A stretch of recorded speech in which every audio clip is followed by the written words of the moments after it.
People in Yemen say the world has turned a deaf ear to the wails of their hungry children. 500,000 children are so malnourished that they are likely to die unless urgent care is provided. But that's difficult to do in a poor country which has been at war for 2 years. What I've seen in Yemen is heartbreaking. Signs of malnutrition on every corner, in every health center or nutrition center that we have visited. Very skinny children, stunted, too short for their age, and mothers who are hungry themselves, unable to feed themselves, and therefore it's a vicious cycle of mothers giving their children hunger and malnutrition. Only half of the $2 billion needed to combat hunger and disease have been raised at the conference in Geneva. Unlike other flashpoints in the Middle East, the conflict in Yemen isn't linked with global security. The UN says that's made it a forgotten crisis compared with others. On average, a child under the age of 5 dies of preventable causes in Yemen every 10 minutes.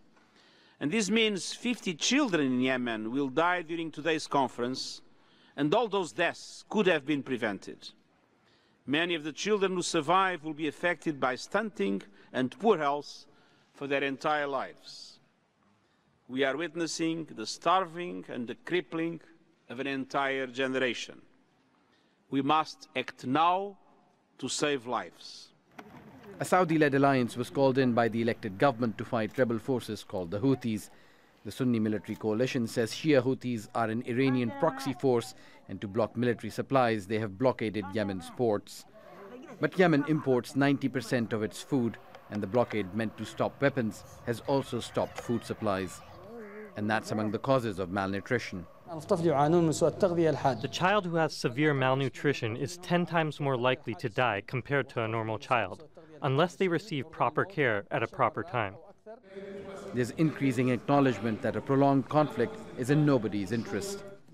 We Yemenis believe that only peace can put an end to this suffering and allow us to rebuild our country. So peace is our main goal. But that goal remains elusive for millions of Yemenis who urgently need humanitarian help. Osama Bin Javaid, Al Jazeera.